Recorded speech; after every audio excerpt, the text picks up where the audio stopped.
Hello ladies and gentlemen, boys and girls, fellow shedheads around the world. Welcome to Captain of My Shed. I'm Captain Mikey, and on this episode, now that I've got the workshop nice and tidy, it's going to be time to take you through the full build of this workshop from start to finish. I'm going to start all the way at the beginning with sketches and drawings and design ideas. I'll touch a little bit on permitted development, and then we'll go through the steps of building. I'll keep it fairly short, fairly concise, just touching on the things that I think you might want to know or will be most useful to you if you're trying to do a project similar to this. And then at the end, I'll do what I think everyone's really interested in, and we'll take you through the costings, materials used, time taken, and most importantly, how much it saved me building this on my own versus if I'd got a contractor in. So if that's what you're interested in, then maybe skip to the end. Otherwise, enjoy the video.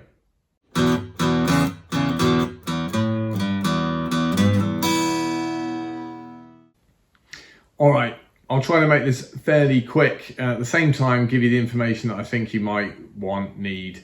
We just bought a house, or had an offer accepted on a house that didn't have a garage, didn't have a real workshop space, not the kind of workshop that I want anyway.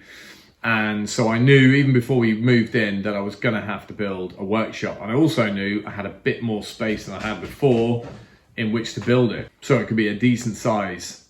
So these are the boxes that this workshop had to tick. It had to come in under permitted development. I didn't want to spend lots of time asking permission and going through that whole process. It's also quite expensive. I wanted to avoid that, and permitted development does that. Now, I can give you lots of advice on what I learned. However, the best thing to do is go to the official source and find out for yourself in your area what are the rules. The other box that needed to tick was that I had to be able to build this all by myself if needed. I have had a little bit of help along the way, but predominantly I've managed to build the whole thing by myself, which has been great from a cost saving point of view, because that was another box to tick. It had to come in nice and cost effective. I won't say cheap. You build something like this, and if you build it well, it's going to cost you some money. However, if you have somebody else come and build it well, it'll cost you a lot more. And we'll talk about that at the end. It had to be fairly quick to build, and that kind of dictated the technique I was using to build it, which is stick frame.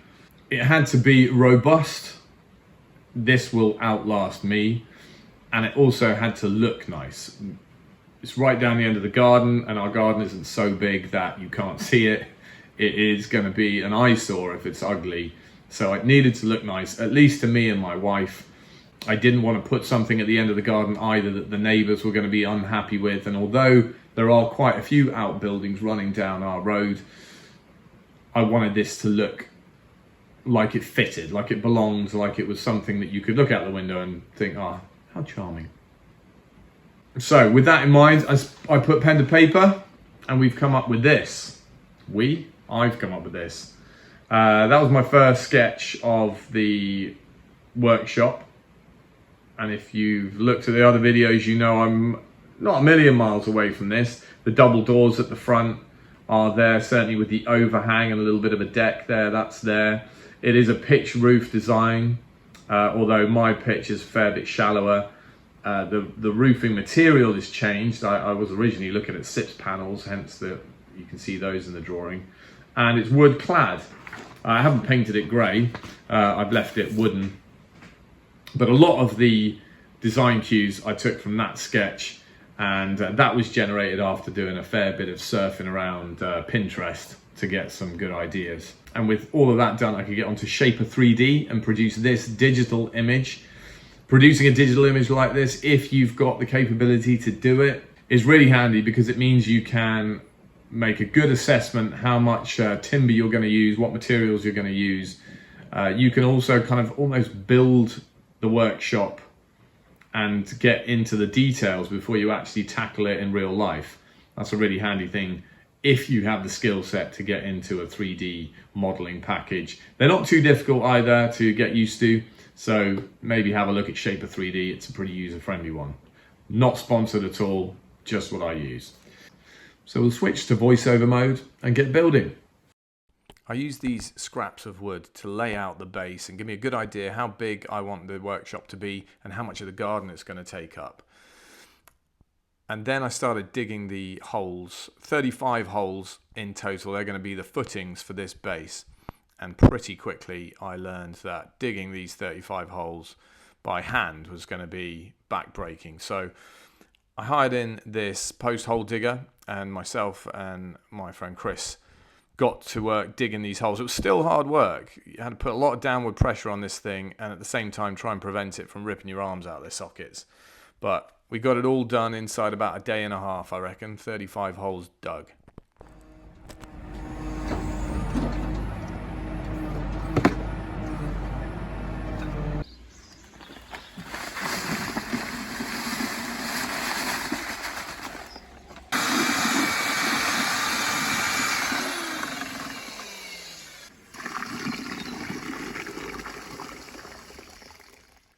Each one of these footings is about 2 foot deep, and what's really important is that it makes it down to a solid clay layer, which luckily in my garden that clay layer is about a foot down, and I dug a further foot into the clay, so we've got some really nice solid footings here.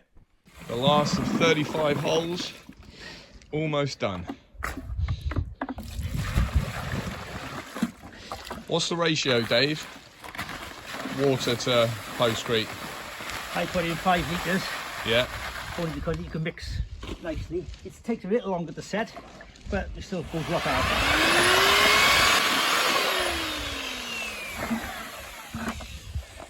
So about 5 litres of water to 1 bag of postscrete. Yeah, filling holes like this, obviously, if you're using posts, you do a bit less. I use about 3 litres. Oh, there we go. There we go. 35 holes. I reckon less than an hour, no? So unfortunately, I didn't film the setting of the lintels on the blocks, but these blocks have been leveled by laser and the rows in between leveled with the levels spanned across those blocks. And it is probably the quickest and cheapest way to build a really solid foundation for what is going to be my new workshop. And it doesn't take too long to do. So now we can get on with framing. And the first thing is the floor, obviously. It's done like any stick frame with 40 centimetre on centres for each of the studs.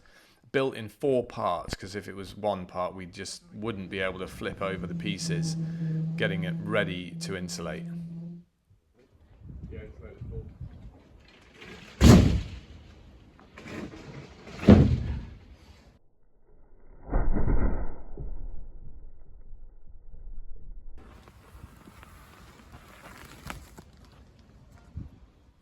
Now, I don't know why these packs of insulation don't come with pieces a bit narrower. Just about 90% of all framing is done with 40 centimetre centres, and so you would think they would produce insulation that would just fit nicely in the gap. Instead, I'm having to cut through every single piece so that it fits really nicely. But such is life. You can just cram them in there, but I wanted to make a bit of a neater job and make the insulation go as far as it could. Insulation complete, and just the top layer of OSB to go on, and then the base is done.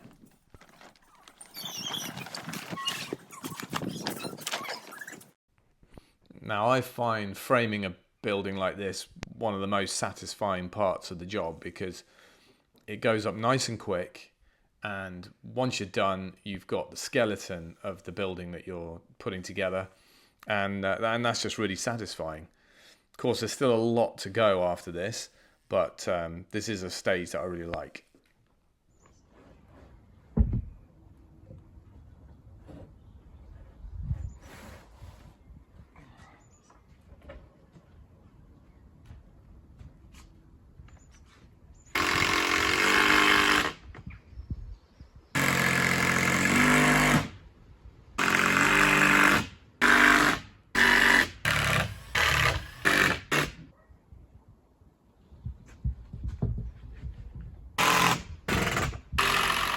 Putting up the roof rafters was a really steep learning curve for me, and it was also pretty dicey balancing on a step ladder and trying to carry these hefty beams about, but we got it done.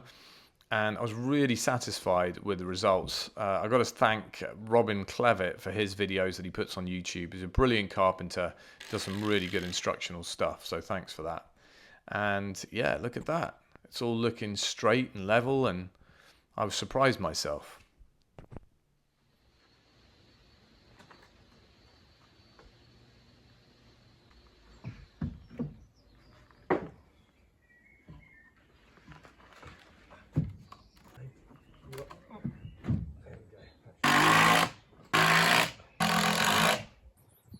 You've seen 2 or 3 friends helping me at different times, and that's been vital. I'd say 90% of the build I did entirely by myself, and it's been like a free gym membership for 3.5 months. But having friends that will come and help when you really need it for the bigger lifts and the more awkward stuff is invaluable, I'd say. So always reach out. Don't be too brave and bold trying to get things done and overstretching yourself. Call on your mates, and apart from anything else, it's always good fun joining together on a project like this.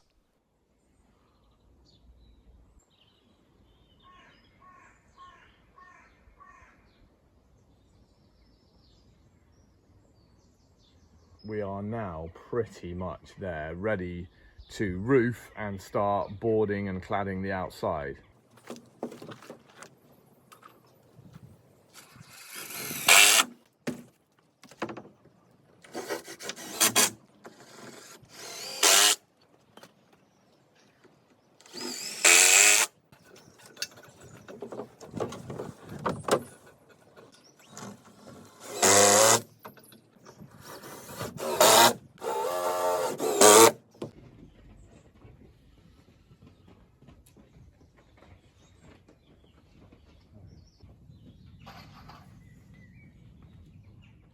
So right about now, we were enjoying a nice early-ish summer, a nice warm spell of weather, but there was rain on the forecast. I think I had about 3 or 4 days ahead of me of dry weather, and I needed to get the felt on and battened so that the building was as waterproof as I could get it, and save that OSB from getting too soaked.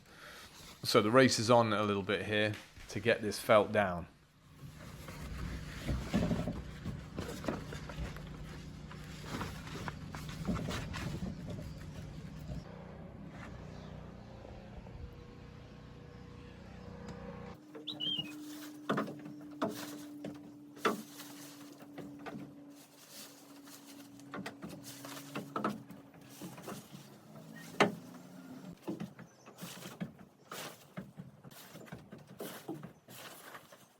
After a bit of hustling, I managed to get all the felt on and battened down a few hours before the rain starts. That's when I filmed this, just a couple hours before the rain started.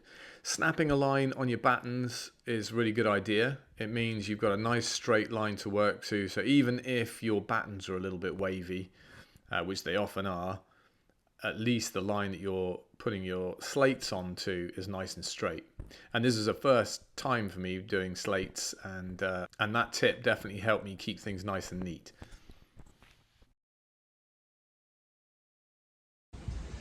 So this represents this afternoon's work. Sorry about the wind noise. I'd say I'm about a third of the way through. I ended up getting into a bit of a groove working here, and after I think another day I had one side of the roof finished, and I was really chuffed with the results. Really nice, neat finish in the end. I think that's looking wicked. Really chuffed with that. One down, one to go. Stacking your slates on the battens like this really helps the workflow. I'm sure a professional might have got this done quicker and potentially nicer, but I don't know how. I'm really chuffed with it. I'm considering this was the first roof I've slated and built. I think that's a result. I've had a mate of mine come over, Dave the Builder.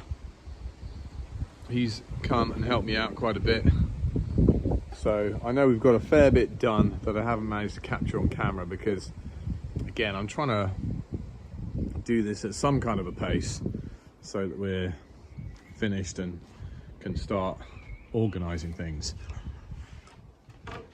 So inside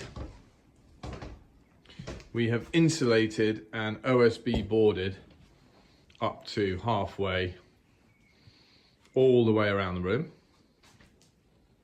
I say we, Dave did that. First fix can go in and then we can board and insulate everything else. This is here ready to insulate the roof. We reinforce these, I guess you'd call them a bearer or a spreader, but we put coach bolts through each one. Yes. So, electrician's been here and first fix is in place for the lights.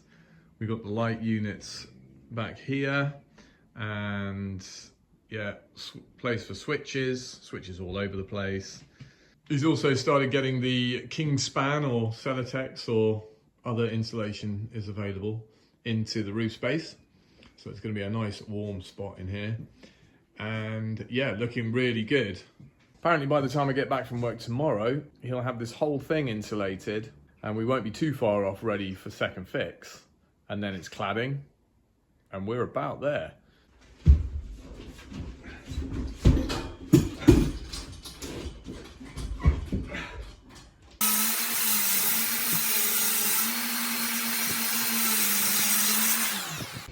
You got it?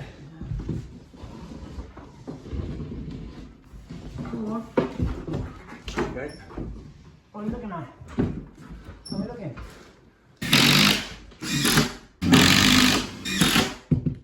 Once all the OSB cladding was done inside, it was time to cut away that plastic that had been protecting the base. Now, you can see that plastic has gone down in two parts, and that was a mistake on my part because it did actually let some water in through the seam where I'd stuck it together. I double stuck it, but it didn't do a brilliant job, and it was fine. It's not ruined anything, but it didn't keep everything perfectly dry. So if you are doing that, spend a bit extra and get a full sheet of plastic to do the one thing, and you'll have a much drier floor for it.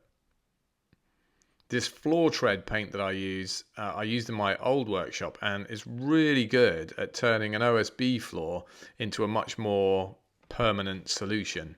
It makes it cleanable, nothing really sticks to it, and it's very waterproof and stain proof. So it's a really good option, that floor tread paint.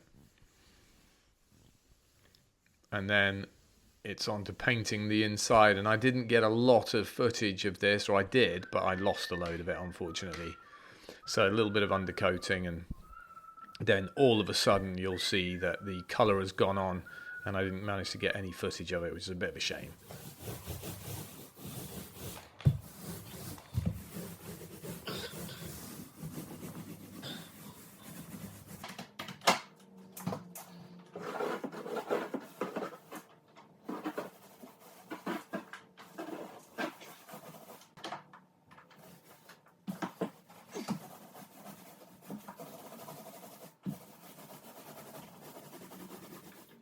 Ta-da! This colour is called Kilkenny. It's part of B&Q's basic range, and really impressed with it. Just one coat and the job was done.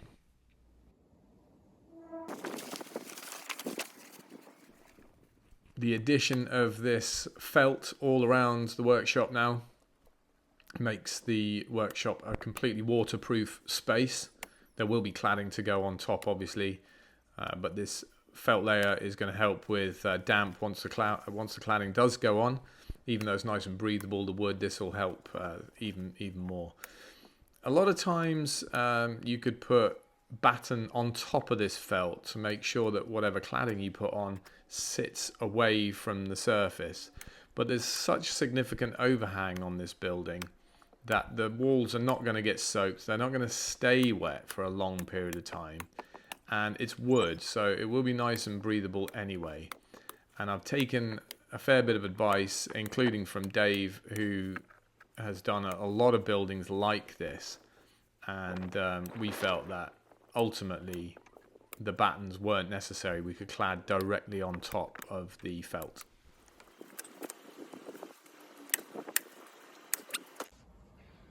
Now, I did originally get a quote for cedar cladding for the just the front of the workshop, obviously not including where the door sits, so not a huge amount of cladding.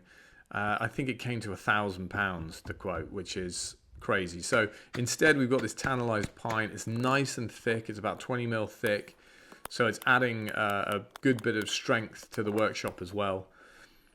Make sure when you're putting this stuff up that you nail into the studs where you can, and at least every 40 centimeters. You will get bowing otherwise. It is wood, it will move, and if you haven't nailed it down sufficiently enough, you could end up with bowing in certain areas, which you don't want. You want it to stay nice and flat. I'm now making just a little bit of a decorative touch to the gable end. Nice and simple, but just this added little bit of flair will make things look even nicer when we're looking at it from up the garden. Painted white just to give it a bit of contrast against the wood cladding. The cladding I might paint as well one day, but certainly it needs to sit for at least 6 months and let it kind of breathe and dry out a little bit. I like the curve. Hold on to do the curve.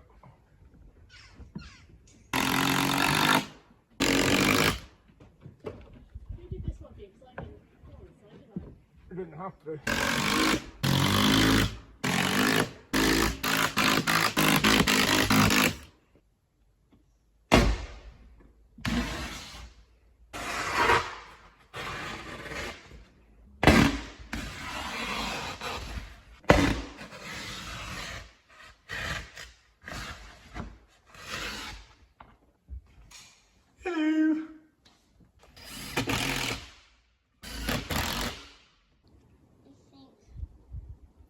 Alto, watch this. Whatever it is. What's that, Alto? Windmill. It's a windmill? Yeah.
Okay, all the lights are up. Let there be light.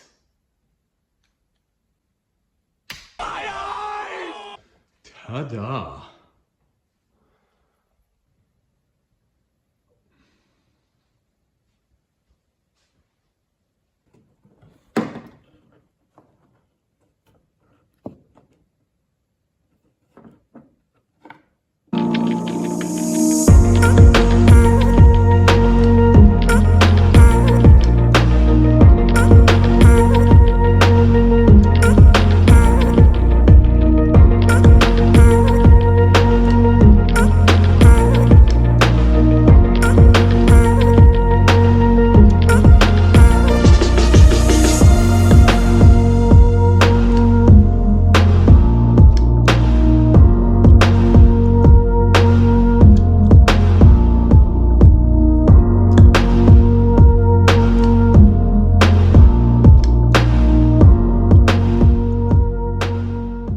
Okay, right, if you're still watching, thank you very much. And this is the part of the video that I think a lot of you have stuck around for. And that is a breakdown of costs, how much this has saved me, how much it has cost me, how long it's taken me. I'll be referring to this incredibly professional document that I have managed to draw up. Now, as I was building this, I wasn't necessarily thinking I need to keep a record of everything. I have kept receipts and everything, but there will be things that have fallen through the cracks. So I'm going to put in the description below a breakdown of costs as far as I can get it, as precise as I can get it. Right, well, how long did it take to build? We moved in, we broke ground almost immediately. In total, it took me, I would say 3.5 months. That's in between working, so it's all on my days off and weather permitting, that kind of thing. I did speak to my builder mate, Dave. He's a very experienced builder. I did originally get him to give me a quote on this just to see what it would cost and how long it would take if I were to have him come and build the workshop. He reckoned he could get it done in 20 days. I think by the time we were built, he revised that a little bit. I think he'd get the bulk of it done in 20 days, but even 20 days I think might have been a bit much. I think it turned into a bit of a bigger project than he initially was quoting on. And that's down to me changing the parameters a bit as I went. But I reckon a professional would have this done within 30 working days. I think that's realistic. I think if I were to tally up my own time, it would have been more like 40 days. I reckon it would probably take me about twice the time it would take Dave to build. And that's just because a lot of times I'm learning on the job. If you were working like 8 in the morning till 5 in the evening, for me, probably about 40 days of work, all told. Okay, so time-wise, in practical terms, 3.5 months with your workshop in the kitchen while you build this thing is just after your wife starts making passive-aggressive comments about getting your workshop out of the fucking kitchen, but just before she starts throwing pans at you. That's how long, which is just about right, I reckon. Anyway, moving on to costings. So we'll start with timber because obviously that's the big expense here, or one of the big expenses. And the bulk of this obviously is 4x2s, or if you're in America, that's 2x4s, just turn the other way. And we had 155 of those, various lengths between 3 meters and 2.5 meters in length. And that was £900 on its own. We also had the 36 of the rafters, 8x2, I think, 4x4 posts outside holding up the overhang. Battens as well for the slating on the roof. Decking boards and any of the strip wood that you see in here is all included in the timber quote. And cladding was a big one, £1,200 for that. The total for all that timber was £3,536. That covered all the timber that we used for this build, apart from the sheet material, which was OSB. So 18mm and 12mm, we used 28 sheets of 18mm, 72 sheets of 12mm, and the total was just over 1,200 odd pounds. 18mm used for the floor predominantly because that made it nice and strong, gives us a nice solid surface. Obviously that solid surface is built on a bit of a kind of a floating concrete base, if you like, with all the 35 holes filled with postcrete. 18 bags of postcrete, other quick drying cement is available, but 80 bags of postcrete in the end at £478. And the lintels, there's 18 of them, 3 meters long each one, and they were £375. So just over £850 for the concrete portion of the build in the base. We had to insulate it. That's mainly done with a product called Dry Therm, which is a bit like a rock wool, the kind of stuff you'd put in your attic, I guess. We had 18 packs of that, I think, to get the floor and the walls done. And then in the ceiling, we used a product called Recticel, which is a urethane board product, and 26 of those. Full sheets, £733. So just under £1,500 to insulate the building. To get it roofed, obviously the battens were included in the timber quote, but battens were £170. We got felt for £130. That also covered the walls as well, though. And then things like clout nails, the disc rivets, and the slates. The slates were just over £1,000, nearly £1,100 for 780 slates, I think, in total. So to get it roofed was £1,300 in terms of materials alone. Then we had the electrics. Now this is something that I had to outsource because I'm not confident with electrics. You can't do it all, and particularly with something like electrics, if you're going to give it a go, you're strolling into a dangerous field. And I didn't want to do that, so I got it outsourced, and that was £2,300. That included adding a breaker in the main board at the house, bringing 50 meters of armored cable, which is I think over £350 itself, from the house to the workshop and into a 4-gang breaker unit up here. We've got external sockets all around the workshop, fittings for the lights. We've also got a fitting to be used outside. There's a cable hanging down outside ready to fit the air conditioner.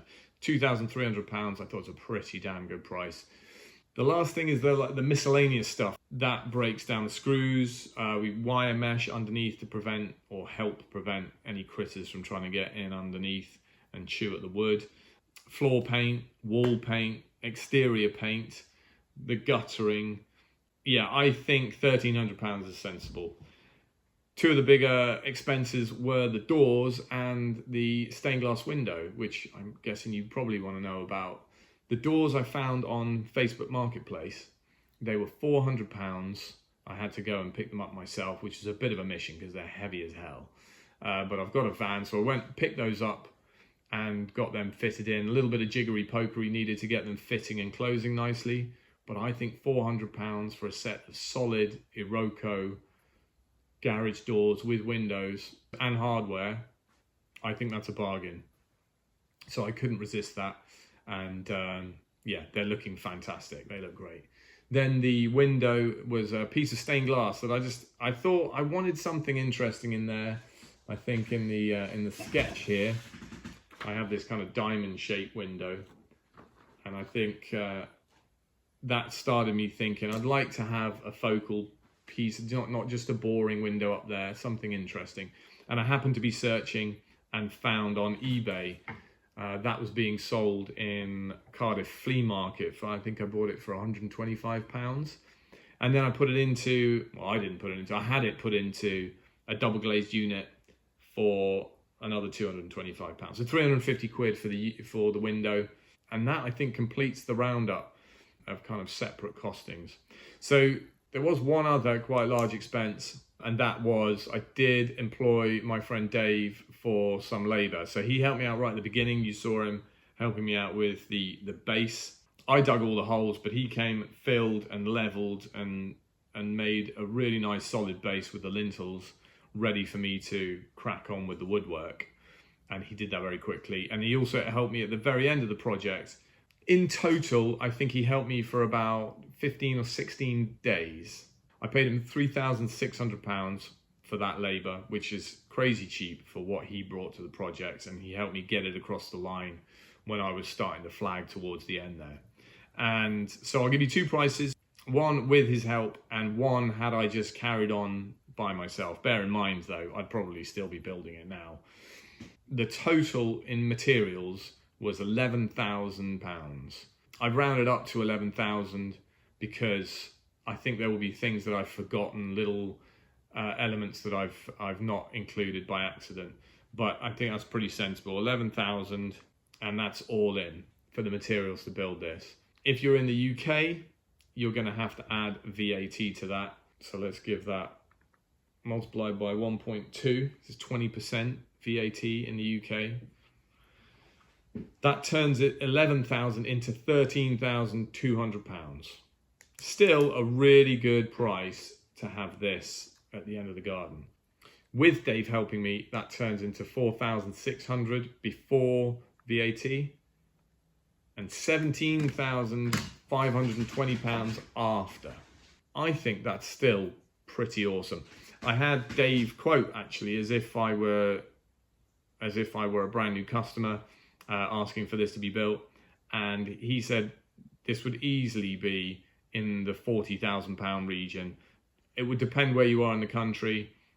Perhaps in London it would be closer to 50,000. Maybe if you went into the back of Beyond or up north, you might get this a little bit cheaper. But with the prices of materials, I think that's fairly sensible. So I would budget something like that if you were going to have this built yourself. This obviously is not just adding value to the house, which it certainly is, but it's going to add a huge amount of value to my life and hopefully the life of my family too, because this is a place I can come to de-stress, but it's also a place I can come and make beautiful things for the house that we can all enjoy. I've got a space over in the corner where my kids can come and use a little workbench over there. My son's already in here making things for fingerboards and enjoying that. And I know the other two will be in here from time to time making whatever they want to make, and I'll get to enjoy that with them. And it has certainly been a really enjoyable and satisfying process. This whole build process is broken down into 4 different episodes, and the links to those episodes are in the description below, along with a breakdown of cost, as I said. If you are still watching, thank you very much for making it this far. I really appreciate it, as always. Please consider liking and subscribing if you haven't already, and I'll see you for the next one. Bye.